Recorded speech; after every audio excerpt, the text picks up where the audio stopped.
MDH ಜನ ಮಸಾಲಾ. ಈಗ ಕಡಲೆ ಇರಲಿ, ಹಲಸಂದೆ ಬೀಜ, ಕಪ್ಪು ಕಡಲೆ ಅಥವಾ ಬಿಳಿ ಕಡಲೆ, ಎಲ್ಲವೂ ಸ್ವಾದಿಷ್ಟವಾಗುತ್ತೆ.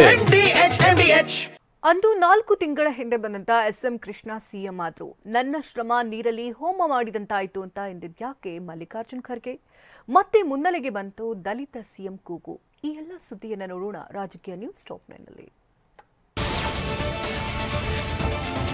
ರಾಜ್ಯ ರಾಜಕೀಯದಲ್ಲಿ ಸೆಪ್ಟೆಂಬರ್ ಕ್ರಾಂತಿ ಮಾತು ಸಂಚಲನ ಮೂಡಿಸಿದೆ. ಇದರ ನಡುವೆ ಎಐಸಿಸಿ ಅಧ್ಯಕ್ಷ ಮಲ್ಲಿಕಾರ್ಜುನ್ ಖರ್ಗೆ ಹೇಳಿರುವ ಮಾತು ಸಂಚಲನಕ್ಕೆ ಕಾರಣವಾಗಿದೆ.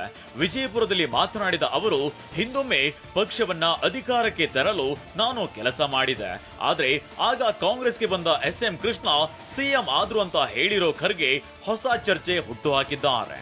ಸರ್ಕಾರವನ್ನು ತರಕ್ಕೆ ಎಲ್ಲ ಪ್ರಯತ್ನ ಮಾಡಿದ್ರೆ ಬಂತು. ಸರ್ಕಾರ ಬಂದ ಕೂಡಲೇ SM ಕೃಷ್ಣ ಅವರು ಮುಖ್ಯಮಂತ್ರಿಗಳಾದರು. ಅವರು ಬಂದು ನಮ್ಗೆ ಸೇರಿದ್ದೆ 4 ತಿಂಗಳು ಮುಂಚೆ ಸೇರಿದ್ದೆ. ಇದು ನಮ್ಮ ಸೇವೆ ಎಲ್ಲ ಸ್ವಾಮೀಜಿ, ನಮ್ಮ ಸೇವೆ ಎಲ್ಲ ನೀರಾಗೋಯ್ತು. ಅಧಿಕಾರಕ್ಕಾಗಿ ಹಾತೊರೆಯುವ ನಾಯಕರಿಗೆ ಖರ್ಗೆ ಪರೋಕ್ಷ ಟಾಂಗ್ ಕೊಟ್ಟಿದ್ದಾರೆ. ನಾನು ರಾಜಕೀಯದಲ್ಲಿ ಹಂತ ಹಂತವಾಗಿ ಬೆಳೆದು ಬಂದವನು.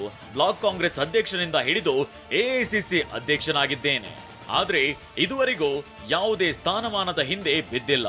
ಅಧಿಕಾರಕ್ಕಾಗಿ ಹಿಂದೆ ಬೀಳ್ಬಾರ್ದು ಅಂತ ಹೇಳಿದ್ದಾರೆ. ಎಐಸಿಸಿ ಪ್ರೆಸಿಡೆಂಟ್ ಆಗಿದ್ದೇನೆ. ಇದು ಏನಿದಕ್ಕೂ ನಾನು ಬೆನ್ನತ್ತೆ ನೋಡಲಿಲ್ಲ.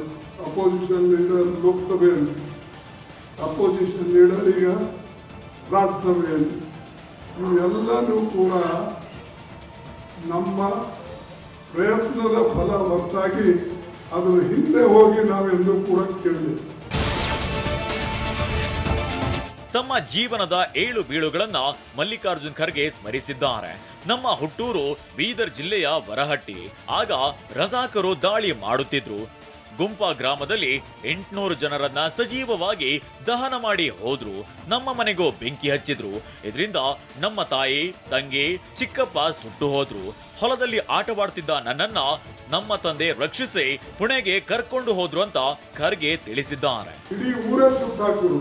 ಸುಮಾರು 800 ಮೇಲೆ ಜನ ಅಲ್ಲಿ ಭಸ್ಮ.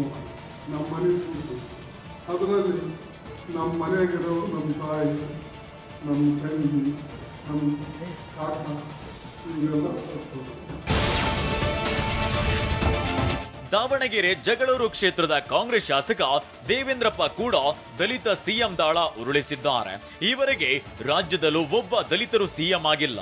ಡಾಕ್ಟರ್ ಜಿ ಪರಮೇಶ್ವರ್ ಅವರು ಸಿಎಂ ಆಗ್ಲಿ ಅಂತ ಛಲವಾದಿ ಮಹಾಸಭೆಯ ಪ್ರತಿಭಾ ಪುರಸ್ಕಾರ ಕಾರ್ಯಕ್ರಮದಲ್ಲಿ ದೇವೇಂದ್ರಪ್ಪ ಹೇಳಿದ್ದಾರೆ. ದಲಿತ ಸಿಎಂ ಆಗಲೇಬೇಕಂತ ಕೂಗಿದೆ.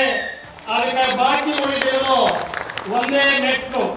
ಖಂಡಿತವಾಗಿ ಈ ಅವಧಿಯಲ್ಲಿನೇ ಅದು ಭರ್ತಿಯಾಗಿ ಅನ್ನಂತ ಒಂದು ನನ್ನ ವೈಯಕ್ತಿಕವಾಗಿ ತಮ್ಮೆಲ್ಲರ ಪರವಾಗಿ ನಾನು ಕೇಳಕ್ ಬಯಸ್ತಾ ಇದ್ದೀನಿ. ಸಮಾಜ ಕಲ್ಯಾಣ ಸಚಿವ ಡಾಕ್ಟರ್ HC ಮಹದೇವಪ್ಪ ಮೀಸಲಾತಿಯಿಂದ ಹೆಚ್ಚು ಖುಷಿಯಾಗಿಲ್ಲ. ಅಧಿಕಾರದ ನಿರ್ಣಾಯಕ ಸ್ಥಾನದಲ್ಲಿ ನಾವು ಕೂರುವ ಅವಕಾಶ ಪಡೆಯಬೇಕು ಅಂತ ಹೇಳಿದ್ದಾರೆ. ಅಂಬೇಡ್ಕರ್ ಏನು ಹೇಳಿದರೆ, ಮೀಸಲಾತಿಯಿಂದ ನನಗೇನು ಖುಷಿಯಾಗಿಲ್ಲ, ಸಂತೋಷ ಪಡೋದಿಲ್ಲ. ಯಾಕೆಂದರೆ ನಮ್ಮ ಜನ ಅಧಿಕಾರದ ನಿರ್ಣಾಯಕ ಸ್ಥಳದಲ್ಲಿ ಕೂತ್ಕೋಬೇಕು ಅಂತ ಹೇಳಿದರು. ಡಿಸಿಎಂ DK ಶಿವಕುಮಾರ್ ಈ ರಾಜ್ಯದ ಮುಖ್ಯಮಂತ್ರಿ ಆಗಬೇಕು ಅಂತ ಹೇಳಿರುವ ರಂಭಾಪುರಿ ಸ್ವಾಮೀಜಿಗೆ ಮೈಸೂರಿನ ಪೆದ್ದಾನಂದ ಮಠದ ಜ್ಞಾನಪ್ರಕಾಶ ಸ್ವಾಮೀಜಿ ಪರೋಕ್ಷ ತಿರುಗೇಟು ನೀಡಿದ್ದಾರೆ. ಮಠಗಳು, ಸ್ವಾಮೀಜಿಗಳು ಮಾನವೀಯತೆ ಕಡೆ ಮುಖ ಮಾಡಬೇಕು, ಧರ್ಮದಲ್ಲಿ ರಾಜಕೀಯ ಬರಬಾರದು ಅಂತೇಳಿದ್ದು, ರಾಜ್ಯದಲ್ಲಿ ದಲಿತರು ಸಿಎಂ ಆಗ್ಲಿ, ಶೋಷಿತ ವರ್ಗದವರು ಯಾಕೆ ಈ ರಾಜ್ಯದ ಸಿಎಂ ಆಗಬಾರದು ಅಂತ ಪ್ರಶ್ನಿಸಿದ್ದಾರೆ. ಇಷ್ಟು ಅರ್ಥ ಆಗಲ್ಲ ಅಂದ್ರೆ ನೀನ್ ಹೆಂಗೋ ಮೆಂಬರ್ ಆಗ್ತೀಯಲ್ಲಿ ಅಂತ ಕೇಳ್ತಾರೆ. ಅಂದ್ರೆ ಅಂಬೇಡ್ಕರ್ ಸ್ಟ್ಯಾಚ್ಯೂನ ಇಡಬೇಕು, ಅಂಬೇಡ್ಕರ್ ವಿಚಾರಗಳು ಯಾವುದೇ ಕಾರಣಕ್ಕೂ ಹೊರಗೆ ಬರಬಾರದು ಅಂತೇಳಿ ನಾವು ಗ್ಲಾಸ್ ಡಬ್ಬ ಹಾಕಿದ್ದೀವಿ. ಕೈಪಾಳೆಯದಲ್ಲಿನ ಈ ಸಿಎಂ ಕುರ್ಚಿ ಜಟಾಪಟಿ ಬಿಜೆಪಿಗೆ ಅಸ್ತ್ರವಾಗಿದೆ. ಮಂಡ್ಯದಲ್ಲಿ ಮಾತನಾಡಿದ ವಿಪಕ್ಷ ನಾಯಕ ಅಶೋಕ್, ಒಪ್ಪಂದ ಆಗಿರುವಂತೆ DKಗೆ ಅಧಿಕಾರ ಬಿಟ್ಟು ಕೊಡಬೇಕು, ಬಿಟ್ಟು ಕೊಡ್ಲಿಲ್ಲ ಅಂದ್ರೆ ಕಾಂಗ್ರೆಸ್ನಲ್ಲಿ ಬಂಡಾಯ ಭುಗಿರೇಳುತ್ತೆ. ಅಕ್ಟೋಬರ್ ಕ್ರಾಂತಿಯ ಬೆಂಕಿಯಲ್ಲಿ ಯಾರು ಸುಟ್ಟು ಹೋಗ್ತಾರೆ ಗೊತ್ತಿಲ್ಲ ಅಂತ ಹೇಳಿದ್ದಾರೆ. ಅಕ್ಟೋಬರ್ ಅಲ್ಲಿ ಇಲ್ಲಿ ಕರ್ನಾಟಕದಲ್ಲಿ ಒಂದು ಭುಗಿಲೆದ್ದ ಕ್ರಾಂತಿ ಆಗುತ್ತೆ. ಭುಗಿಲೆದ್ದ ಕ್ರಾಂತಿ. ಆ ಭುಗಿಲು ಇದರಲ್ಲಿ ಆ ಬೆಂಕಿಯಲ್ಲಿ ಯಾರು ಸುಟ್ಟೋತಾರೋ ಯಾರು ಆಚೆ ಬರ್ತಾರೋ ಗೊತ್ತಿಲ್ಲ. ರಾಜ್ಯದಲ್ಲಿ ಸಿಎಂ ಬದಲಾವಣೆ ಆಗೋದಿಲ್ಲ ಅಂದ್ರೆ ಸಿದ್ದರಾಮಯ್ಯ, ಡಿಕೆಶಿ ಯಾಕೆ ಪದೇ ಪದೇ ದೆಹಲಿಗೆ ಹೋಗ್ಬೇಕು? ಸುರ್ಜೇವಾಲಾ ಯಾಕೆ ಪದೇ ಪದೇ ರಾಜ್ಯಕ್ಕೆ ಬರಬೇಕು? ಎಂಎಲ್ಎಗಳನ್ನ ಕರೆದು ಪಕ್ಷ ಹೇಳಿದಂತೆ ಕೇಳಬೇಕು ಅಂತ ಯಾಕೆ ಹೇಳಬೇಕು ಅಂತ ಆರ್ ಅಶೋಕ್ ಪ್ರಶ್ನಿಸಿದ್ದಾರೆ. ಕರ್ನಾಟಕಕ್ಕೆ ಒಂದು ರೀತಿ ಸುರ್ಜೇವಾಲಾನೇ ಮುಖ್ಯಮಂತ್ರಿ, ಅದಕ್ಕಾಗಿ ಅಧಿಕಾರಿಗಳ ಜೊತೆ ಸಭೆ ಮಾಡಿದ್ದಾರೆ ಅಂತ ಅಶೋಕ್ ಲೇವಡಿ ಮಾಡಿದ್ದಾರೆ. ಕರ್ನಾಟಕಕ್ಕೆ ಒಂದು ರೀತಿ ಸುರ್ಜೇವಾಲಾನೇ ಮುಖ್ಯಮಂತ್ರಿ ಚೇರ್ನ ಸಿದ್ದರಾಮಯ್ಯ ಮತ್ತು ಡಿ ಕೆ ಶಿವಕುಮಾರ್ ಅವರು ಕಿತ್ತಾಡ್ತಾ ಇದ್ದಾರೆ, ಆಡಳಿತ ನಡೆಸ್ತಾ ಇಲ್ಲ. ಅದಕ್ಕೆ ಸುರ್ಜೇವಾಲಾ ಬಂದು ಇಲ್ಲಿ ಅಧಿಕಾರಿಗಳ ಮೀಟಿಂಗು ಎಲ್ಲ ಮಾಡಿ ಮುಖ್ಯಮಂತ್ರಿ ಥರ ಆ್ಯಕ್ಟಿಂಗ್ ಮಾಡ್ತಾರೆ. ಆ್ಯಕ್ಟಿಂಗ್ ಮುಖ್ಯಮಂತ್ರಿ.